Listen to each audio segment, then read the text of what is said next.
Main Manali का 4 लेन, तो जो कि पूरी तरह। नमस्कार दोस्तों, एक बार फिर से स्वागत है आप लोगों का माउंटेन फैमिली में। तो आज जा रहा हूँ मैं कुल्लू से मनाली की ओर। तो अभी मैंने अपनी जर्नी स्टार्ट कर दी है कुल्लू से। ये है कुल्लू शहर, आप देख सकते हैं, जो कि अभी शांत लग रहा है बहुत दिनों बाद, भारी बारिश के बाद। और आज है 28 अगस्त। तो उस दिन ये आज का कुछ दृश्य इस तरह का है। और उस दिन पानी पता किस लेवल का था? ऊपर टॉप तक।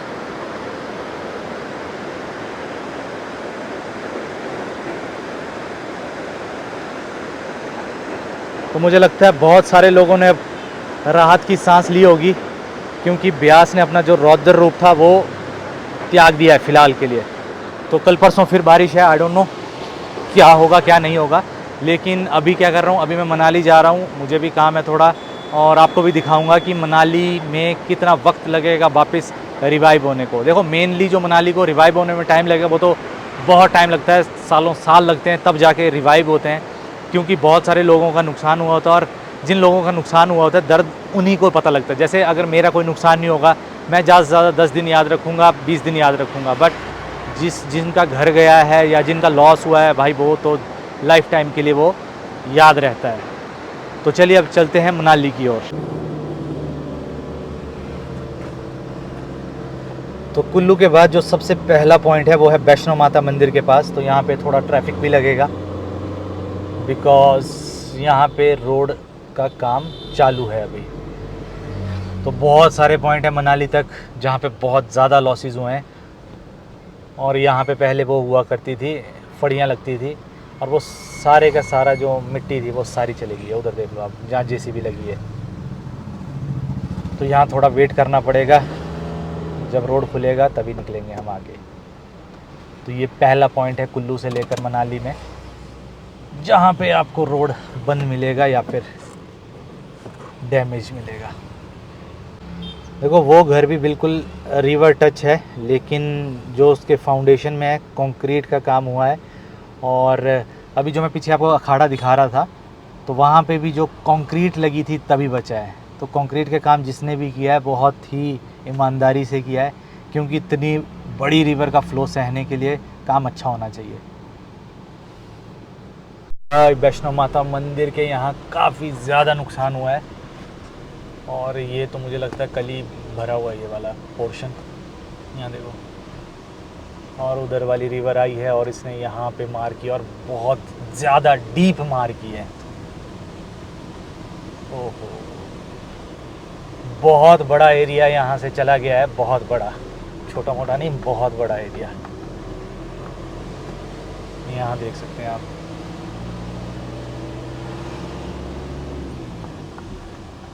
ये वाली रिवर उधर से आई और उसने सीधी मार की, बिल्कुल सीधी मार। तो दूसरी साइड मुझे लगता है एक आधा मकान गया है। और ये तो पिछली जो 2023 में आई तब भी यहाँ पे बहुत ज़्यादा नुकसान हुआ था। ट्रक यूनियन होती थी यहाँ पे, और वो उसमें मैक्सिमम ट्रक यहाँ से चले गए थे। तो इस बार एक्चुअली मैं ऐसा सोच रहा था कि ये वाला एरिया गया है, बट ये वाला बिल्कुल सही है। नदी इस बार उधर से घूम के आई और उसने उधर मेनली डैमेज किया है। इस साइड ज़्यादा डैमेज नहीं हुआ ना, तो यहाँ पे ज़्यादा डैमेज नहीं हुआ है। ये है फ्रूट मंडी बंदरोल। वैसे इस टाइम यहाँ पे इतनी भीड़ होती कि क्या बताएं, लेकिन बारिश के कारण और रोड कनेक्टिविटी टूटने के कारण सब खाली है। तो लॉसेस हर जगह से है।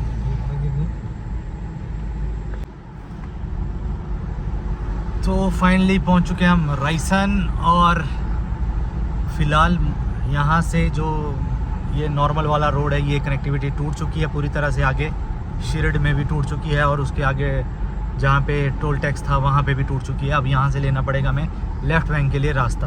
तो ये है रायसन, और ऊपर से दिखाऊंगा ना, ऊपर से। और ये रायसन है, और यहाँ से हमें राइट टर्न लेना है और जाना है टुवर्ड्स मनाली। हाँ,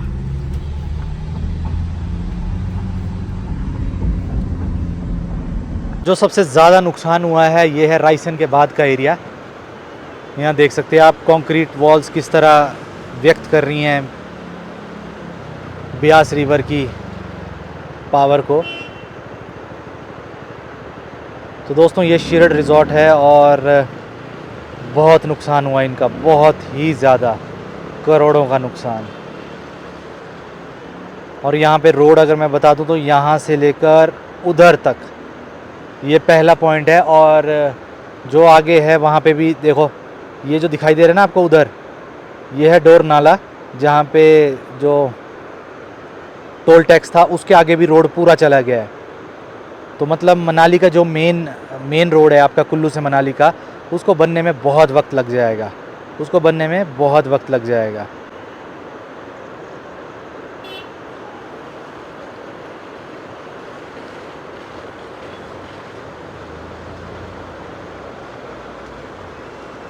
स्ट्रेच मुझे लगता है पूरे अभी जो मनाली से लेकर कुल्लू तक का जो नुकसान हुआ उसमें सबसे बुरे हाल जो स्ट्रेच के हैं वो इस स्ट्रेच के हैं। बहुत ही बड़ा नुकसान एक ये वाले एरिया में आके जो एक डोर नाला वाले में, वहाँ तो उस रोड की हाइट भी लगभग जैसे आप ये देख सकते हैं अराउंड 10 से 15 फीट होगी। तो वैसे तो LNT वगैरह आ गई हैं, मतलब मिनिमम आपको ये रख लो आप, इसको 10 से 15 दिन लग जाएंगे खुलने में और आगे भी। होप्स हो कि 15 सितंबर के बाद कुछ स्थिति क्लियर होगी और लग जाएगा पता। और अगर ब्यास की बात करें तो ये लगभग 10 सितंबर तक डर बना रहेगा ब्यास का कि ये कुछ बड़ा ना कर दे, क्योंकि जब तक बारिश होगी और मनाली का ये हिस्ट्री है कि सितंबर तक डर रहता ही है।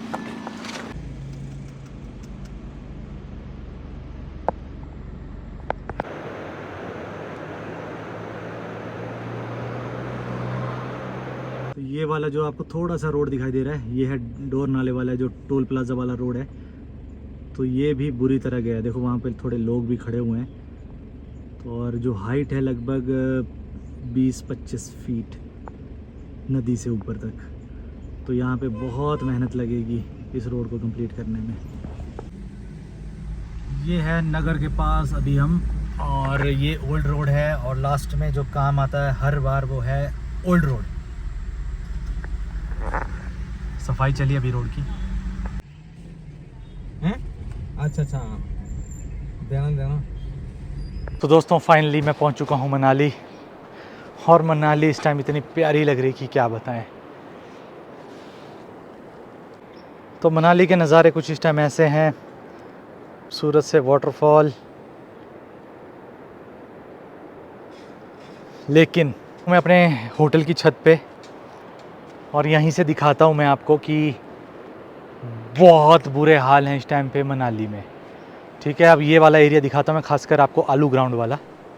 तो जो डोर नाला था जहाँ पे आपका टोल टैक्स था, उसके बाद 1-2 जगह और रास्ते ख़राब हैं। और उसके बाद ये देखो यहाँ पे, ये है आपका आलू ग्राउंड जहाँ पे आपका ग्रीन टैक्स वगैरह चेक होता था, ग्रीन टैक्स बैरियर। तो यहाँ पे तो भाई रोड का नामो निशान ही मिट चुका है। तो रोड का नामो निशान मिट चुका है, मतलब यहाँ पे अब रोड बनने में बहुत वक्त लगेगा। और बात कर रहा हूँ मैं उसको, जैसा कि आप अभी देख सकते हैं, ये आलू ग्राउंड है, ग्रीन टैक्स एरिया है। उसके बाद आगे देखो कम से कम 50-100 मीटर रोड बचता है। उसके बाद का जो 200 मीटर का स्ट्रेच है वो बिल्कुल गायब है। मतलब आपको वहाँ पे कुछ नहीं मिलेगा कि अगर हम पता लगा सकें वहाँ रोड भी था, तो ऐसा भी फील नहीं हो रहा। और अगर ग्रीन टैक्स की बात करें तो वहाँ पानी घुसा है, और जो वहाँ का जो मेन रोड है वो काफ़ी डैमेज हुआ है, लेकिन वो 5 दिन में भी कंप्लीट हो जाएगा। बट जो इसके आगे 50-100 मीटर आगे का जो स्ट्रेच है उसको बनने में बहुत वक्त लग जाएगा। देखो बात करते हैं बहुत इंपॉर्टेंट बात है कि आखिर हर साल क्यों हो रहा है ऐसा। देखो फ्लड आ रहा है, फ्लैश फ्लड्स आ रहे हैं, देखो वो हमारे कंट्रोल में नहीं है। हाँ, पर ऐसा है कि गलतियाँ इंसान की ही हैं, तो उसको कंट्रोल करने में तो मुझे लगता है अपनी ग्रीड को कंट्रोल करना पड़ेगा सबसे पहले। तो अगर ग्रीड कंट्रोल हो जाएगी तो शायद पेड़ नहीं कटेंगे, बड़े बड़े जंगल नहीं कटेंगे, तो शायद बच जाएंगे हम। बट बात करते हैं अब साइंटिफिक और जो ये प्रॉब्लम है हमारे रोड गायब होने की। देखो लेफ़्ट बैंक में भी रोड है, वहाँ पे भी रिवर है कई जगह लगती, बट वहाँ पे ऐसा डैमेज नहीं हुआ है। तो मतलब यही कहना चाहूँगा कि ओल्ड इज़ गोल्ड। और जो इस रोड की प्रॉब्लम है वो बताता हूँ अब सबसे इम्पॉर्टेंट वाली। देखो कुल्लू से अगर आप मनाली आओगे, मैक्सिमम वही जगह है जहाँ पे हर साल रोड डैमेज होता है, हर साल। ऐसा नहीं कि इस साल हुआ है, 2023 में भी हुआ है, उससे पहले भी हुआ है, 2024 में भी हुआ है और 2025 में भी हुआ है। जो आप शिरडी रिजॉर्ट देखते हैं वो वाला रोड 2023 में भी गया है। तो 2023 से 2025 में वहाँ पे क्या डेवलपमेंट नहीं हुई है? देखो वहाँ पे पैसा लगाया है, जो शिरडी रिजॉर्ट ने अपने आप को सेव करने के लिए तो पैसा लगाया, लेकिन उसके साथ जो रिवर में ना वहाँ पे हुई है सिर्फ और सिर्फ जो कह रहे हैं ना कि तटीयकरण करेंगे, भाई बहुत बड़ा धांधली हुई है तटीयकरण के चक्कर से। हर जगह आप कुल्लू से मनाली जाओ, तटीयकरण के नाम पे सिर्फ और सिर्फ माइनिंग हुई है और कुछ नहीं। क्रशर में, सभी क्रशर की बात नहीं कर रहा हूँ, कुछ क्रशर्स क्या हैं कि अपने जो बजरी बनाने के लिए माइनिंग बस वहाँ से चल रही है, और उसमें हर कोई इंक्लूड है भाई, हर कोई। मैंने जैसे आपको ये वाला आप फुटेज दिखा रहा हूँ, ये देखो किस तरह की, अब देखो ना बीच नदी में ओपन माइनिंग चल रही है, ऊपर टिपर चल रहे हैं और वहाँ पे ओपन जेसीबियाँ चल रही हैं। काम से अगर आम जनता को इम्पैक्ट पड़ रहा है, बहुत सारा नुकसान हो रहा है हज़ारों करोड़ों का, तो क्या फ़ायदा ऐसी माइनिंग करने का। तो तटीयकरण के चक्कर से बहुत ज़्यादा माइनिंग हुई है, बड़े बड़े पत्थर को टिपर में भर के ले जाते थे और साइड में लगा देते थे थोड़ा बहुत पत्थर और थोड़ा बहुत रेत। और एक बात बोलूँ मैं, तटीयकरण से कुछ नहीं होने वाला, जब ये रिवर आएगी तो वो सब कुछ तहस नहस करके जाएगी। और हाँ, दूसरा जो पॉइंट एक तो बता दिया मैंने, शिरड वाला, जो शिरड एरिया वाला है वो पॉइंट हर साल जाता है। उसके बाद आएंगे हम बिंदु ढॉग। बिंदु ढॉग मतलब बिंदु पहाड़, जो कि है आपका, अगर लोकलों को तो पता ही है, लेकिन अगर मैं बात करूँ उनकी, जो बाहर के लोग हैं, तो जो कलात है उससे टूवर्ड्स कुल्लू की साइड है, तो वहाँ पे भी हर साल लॉस होता है भाई, हर साल। हर साल मतलब हर साल भी छोड़ो परे, मतलब साल में 2 बार। क्यों? क्योंकि अभी जो पीछे वहाँ पे क्रेट वायर का काम हुआ है, एक सीरियसली एक बात बोलूँ मैं, बच्चे भी बोल सकते हैं कि भाई क्रेट वायर में जो पत्थर लगते हैं ना, वो क्या बोला, ऐसे गोल गोल पत्थर नहीं लगते उसमें, छोटे छोटे पत्थर और साइज़ के, उनको ना काटना पड़ता है और फंसाना पड़ता है बढ़िया, ताकि वो इम्पैक्ट को झेल सकें। और वहाँ पे काम किया जाता है, गोल गोल छोटे छोटे पत्थर लगाए जाते हैं और जैसे ही थोड़ा जैसा फ्लड आएगा वो बहा लिए जाते हैं। और उसका रीज़न क्या है? उसका रीज़न आपको पता है, मुझे भी पता है कि भाई अगर एक साल में अच्छा काम करेंगे तो फिर हर साल क्या करेंगे। अगर ये रोड 1 साल तक टिक गया ना, तो हमारे पास अगले साल कोई काम नहीं बचेगा। अपने देश में जितने भी रोड कॉन्ट्रैक्टर हैं, वो सब सारी अपनी जिंदगी आराम से जी लेते हैं, एक ही रोड को बार बार बना के। तो यही चल रहा है, और कहीं ना कहीं यार ये हमारी भी गलती है। हम लोगों को ना फ़र्क नहीं पड़ता। वही बात है कि हमें अपने घर में साफ़ सफाई चाहिए, बाहर कुछ भी होता रहे। तो देखो ये रोड की प्रॉब्लम आएगी, सबसे ज़्यादा इम्पैक्ट होगा लोकल्स को, जो यहाँ पे रहते हैं। टूरिस्ट की तो बात बाद में है, बट सबसे बड़ा लोकल्स को पड़ेगा। देखो डेली काम के लिए अब कहाँ से जाएंगे अगर कुल्लू, क्योंकि देखो मेन सिटी कुल्लू है, वहाँ पे हॉस्पिटल हैं, वहाँ पे मैक्सिमम चीज़ें वहीं हैं। मनाली एक टूरिस्ट स्पॉट है, लेकिन मैक्सिमम जो चीज़ें आती हैं वो कुल्लू से ही आती है वहाँ पे। और अगर ये रोड इसी कंडीशन में रहा तो यहाँ पे बहुत ज़्यादा इम्पैक्ट पड़ेगा। गलती से कोई बीमार हो जाए, कुछ भी प्रॉब्लम आ जाए, तो कुल्लू जाना बहुत मुश्किल हो जाएगा। हाँ, ऐसा है कि ओल्ड रोड बचा है, ओल्ड इज़ ऑलवेज गोल्ड, उसने साथ दिया। और मुझे लगता है कि फ्यूचर में हमें वही ऑप्शन देखना पड़ेगा, ताकि मनाली से कनेक्टिविटी हमेशा रहे बनी। देखो जैसे कुल्लू से मंडी ख़राब होता है, और अगर मैं अभी की बात करूं, जब मैं शूट कर रहा हूं तब भी मौसम ख़राब है और रोड भी पूरी तरह से डिस्कनेक्ट है कुल्लू से मंडी का, जो मेन NH है। अभी कहाँ से जाना पड़ रहा है? बाय कटौला होके, जो बजौरा है, कटौला है, बस पुराने ही रोड काम आ रहे हैं। तो देखो रोड कंस्ट्रक्शन पहले भी हुई हैं, बट अब की रोड कंस्ट्रक्शन क्यों ऐसा है कि वो टिक नहीं पा रही? तो कुछ ना कुछ सोचना पड़ेगा, इंजीनियर को सोचना पड़ेगा और हम आम लोगों को भी सोचना पड़ेगा। जब आपके सामने आपकी नदी के पास काम हो रहा है, तो हो सके तो लोकल्स को आगे आना चाहिए और देखना चाहिए कि वो काम सही हो रहा है या नहीं हो रहा है। क्योंकि जो भी प्राइवेट लैंड की कंक्रीट होती है वो बहुत सही काम किया जाता है, लेकिन रोड्स की कंक्रीट जो वॉल लगाई जाती है वो इतनी हल्की लगाई जाती है कि थोड़ा जैसा पानी आ जाता है वो कंक्रीट के साथ उड़ जाती है। अब देखना 1-2 महीने बाद फिर से वही तटीयकरण के चक्कर में बहुत सारी माइनिंग हो जाएगी और ये रोड, इसमें ना नॉर्मल पत्थर डाले जाएंगे, थोड़ा बहुत डंगे दिए जाएंगे और लिख के ले लो अगर अगली साल फिर फ्लड आएंगे फिर ये जाएंगे और फिर रोएंगे लोग कि भाई क्यों हो रहा है, क्यों हो रहा है। हमारा काम है सिर्फ रोना और हम शायद रोते रहेंगे। तो और दूसरी ये बात है, पहले शायद पहले 1 मीटर रिवर बेड की माइनिंग थी, अब 2 मीटर कर दी है। क्यों? क्योंकि इनकम बढ़ाने के लिए स्टेट की। देखो इस टाइम हिमाचल की जो फाइनेंशियल कंडीशन है वो बहुत ख़राब है, वो आपको भी पता है। और उसके बाद हमारे साथ ऐसे ट्रेजिक मोमेंट हो जाते हैं और उस पर भी क्या होता है कि हर साल हमें वही रोड बनानी पड़ती है जो पहले बनाई है। देखो मेरा जो पर्सनल ओपिनियन ये है कि अगर पहले 1 करोड़ लग रहा है तो 1.5 करोड़ दे दो, कोई बात नहीं है। लेकिन जो भी ये टेंडर लेता है, जो भी ठेकेदार इसकी वो लेता है, तो उससे कम गारंटी मांगो कि यार अगले 5 साल तक ये टिकेगा। ठीक है, ये तो वैसे NH का काम है, तो हर जगह धांधली है यार, अब क्या बताएं मैं आपको। चलो वापिस जाते हैं उस वीडियो पे और दिखाते हैं कि आपको और कहाँ कहाँ पे चोट लगी है। इसका भी बहुत ज़्यादा लॉस हुआ है, बहुत ही ज़्यादा लॉस। मतलब बट ऐसा है कि जो इसने कंक्रीट की वॉल लगाई थी उसने बचा दिया पूरा होटल, अदरवाइज़ बहुत मुश्किल हो जाता है इस होटल को सरवाइव करना। और पहले जो हमारे व्यूअर्स हैं उनको पता है हमारा शॉर्टकट होता था यहाँ से जाते थे हम और नीचे, तो यहाँ एक छोटा सा ब्रिज है बैली ब्रिज बाणू, तो वहाँ से हम उस साइड जाते थे। वो भी डैमेज हो चुका है, उसका एक साइड पूरा वॉश कर लिया रिवर ने। देखो रिवर सबसे ज़्यादा नुकसान कहाँ करती है? जहाँ पे उसका इम्पैक्ट ज़ोरदार हो।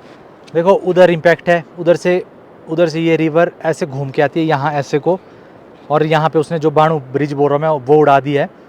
उसके बाद ये बजेगी उधर, और वहाँ पे देखो जो मैस्टिफ ग्रैंड है वहाँ पे उसने उसकी जो कंक्रीट की वॉल है उनकी धज्जियाँ उड़ा दी हैं। और उसके बाद वो फिर इधर आएगी और फिर घूम के उधर।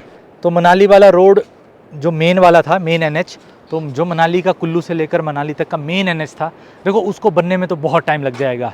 लेकिन जैसे हम पहुँचे अभी बड़े आराम से पहुँचे, जहाँ पे हमें उधर से 1 घंटा लगता था, आज 1.5 घंटा लगा हमें, 1.5 से 2 घंटे लगे। उसका रीज़न ये था कि जो हमने पुराने वाला रोड लिया, तो पुराने वाला रोड हमेशा टिका रहता है। लास्ट टू लास्ट जो ईयर 2023 में बाढ़ आई उस टाइम पे भी बढ़िया इंटैक्ट रहा रोड। थोड़ा मोटा जो लैंडस्लाइड होता है वो तो नेचुरली होता ही है वहाँ पे, लेकिन बाकी ओवरऑल सब ठीक रहा। और हाँ, एक और इम्पॉर्टेंट अपडेट, ये वाला जो रोड था ना वो ये भी बन रहा है अभी, मतलब शायद ये डबल लेन हो जाएगा। बट ऐसा होता है कि कभी भी जब NH के रोड बनते हैं तो उसमें रूल ये होता है कि जो जगह एक्वायर करके देता है वो स्टेट गवर्नमेंट देती है। तो मुझे लगता है कि अभी स्टेट गवर्नमेंट नहीं है इतनी, उसमें बोलते हैं ना, अच्छी स्थिति में नहीं है कि वो इतना पैसा खर्च के यहाँ पे लैंड एक्वायर करवा सके इस टाइम, जो आपका पुराना वाला रोड है उसको थोड़ा चौड़ा करने के लिए। और मुझे लगता है कल को यही रोड काम आएगा, क्योंकि ये जो दूसरे वाला रोड है ये वाला आज नहीं तो कल ये रुलाएगा ही रुलाएगा। देखो 2 साल में एक्चुअली हर साल टूटता है, यहाँ से तो इधर वाला पॉइंट हर साल टूटता है, आगे जो बिंदु ढौग है वहाँ पे भी हर साल टूटता है ये वाला रोड। तो खरबों का लॉस हुआ है। बाकी देख लो, अभी अब दूसरा लॉस बता देता हूँ मैं आपको।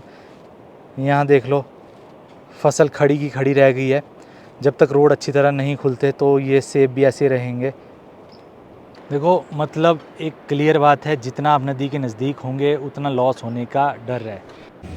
तो दोस्तों अब चलते हैं मनाली की तरफ। और ये वाला रोड जो पुराने वाला रोड है ये भी मनाली तक कनेक्टेड नहीं है, बीच में टूटा है 2 जगह। तो ये टूटा है आपका अलीऊ से थोड़ा आगे, चिचोगा से पीछे और आगे चिचोगा में। बट यहाँ पे ऐसा कि काम ज़ोरों शोरों से चल रहा है और बहुत जल्दी ही ये कनेक्टेड हो जाएगा मेन मनाली से।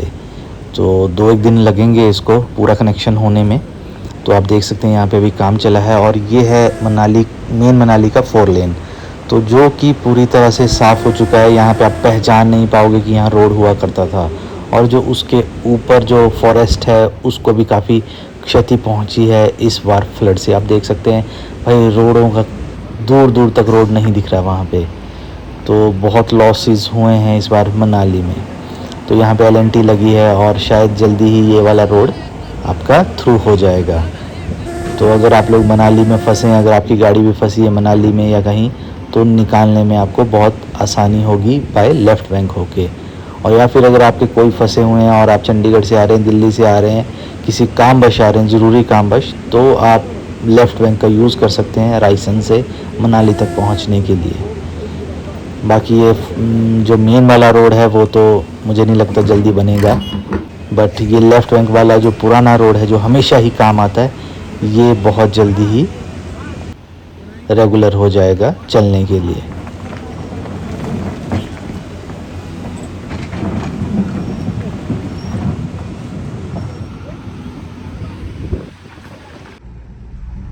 तो ये रायसन का है, शेड रिज़ॉर्ट के पास का। तो यहाँ पे ज़ोरों शोरों से काम चल पड़ा है और देख सकते हैं आप L&T ने अपनी जो ट्रेस बना दिया है रोड को क्लियर करने के लिए। और दोस्तों ये है आपका लेफ़्ट बैंक में ही स्टार्टिंग, कुल्लू के बाद जो छरुड़ जगह का नाम आता है, यहाँ पे भी बहुत ज़्यादा नुकसान हुआ है और यहाँ से पूरे का पूरा रोड ही गायब है। तो ये हर साल जाता है, हर साल, ऐसा नहीं है कि कोई साल नहीं जाता है। तो इस चीज़ से सीखना हमें पड़ेगा कि काम हमें करने पड़ेंगे जेन्युइन से मतलब ये है कि कम से कम यार कोई काम किया 10 साल तो टिके, ये हर साल करना पड़ता है, हर साल कंक्रीट होती है और करोड़ों का बजट यहाँ लग जाता है। तो बस यही कहना चाहता हूँ कि काम ऐसा करें कि हर साल आपको बनाना ना पड़े और हर साल पैसा वेस्ट ना हो।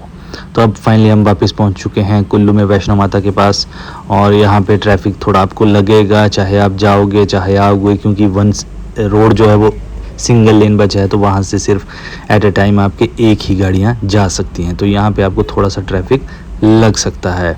और इसके बाद की अपडेट ये है कि अगर आपने जाना है मंडी, तो मंडी भी आप डायरेक्ट मेन हाईवे से नहीं जा सकते, उसके लिए आपको लिंक रोड लेना पड़ेगा जो बजौरा से जाता है टूवर्ड्स आपका कटौला होके मंडी के लिए। तो दोस्तों अब बात करते हैं फाइनली कि कितना वक्त लगेगा। अगर आप नॉर्मल मनाली पहुंचना चाहते हैं या मनाली से निकलना चाहते हैं तो रख लो मैक्सिमम आपको 1-2 दिन लगेंगे, तब तक क्लियर हो जाएंगे सारे रास्ते by Manali to Chandigarh. But आपको लिंक रोड लेने पड़ेंगे, चाहे वो मनाली का लेफ़्ट बैंक हो, चाहे आपका बजौरा से लेकर बाय कटौला होके मंडी हो। मंडी के बाद क्लियर हैं रास्ते, तो आपको ये वाले रास्ते लेने होंगे। और दूसरी बात करेंगे अब इम्पॉर्टेंट बात कि भाई कुल्लू मनाली को उभरने में कितना वक्त लगेगा। अगर मैं इस टाइम पे टोटल टाइम बोलूँ तो भाई देखो, जिसका नुकसान हुआ होगा उसको तो शायद ही उभर पाएगा, उसको तो लाइफ टाइम पे ये याद रहेगा कि उसके साथ क्या हुआ था। बट अगर मैं ऐसे नॉर्मली बोलूँ, अगर रोड्स की बात करूँ, सिर्फ और सिर्फ NH की बात करूँ, तो कम से कम भी अभी 15 से 20 दिन तो लगेगा ही मेन रोड को चालू होने में। बट अगर आप सोच रहे हैं कि टायरिंग वगैरह प्रॉपर अच्छा रोड बनने में, वो तो भाई साल भी लग सकते हैं, तो उसमें वक्त है। और दूसरी बात ये है कि हिमाचल में हर jगह इस टाइम पे हालत ख़राब है, और पूरे हिमाचल को अगर उभरने की बात करें तो उसमें तो शायद दशकों बीत जाएंगे, तब जाके वो अपनी रिकवरी कर पाएगा। तो बस आज के इस व्लॉग के लिए इतना ही था। अब मिलेंगे अपने नेक्स्ट व्लॉग में, तब तक के लिए जय हिंद, जय भारत एंड स्टे सेफ। और आपको अगले व्लॉग में मिल जाएगी अपडेट कि अब क्या अपडेट है हिमाचल से कुल्लू मनाली से। Bye bye.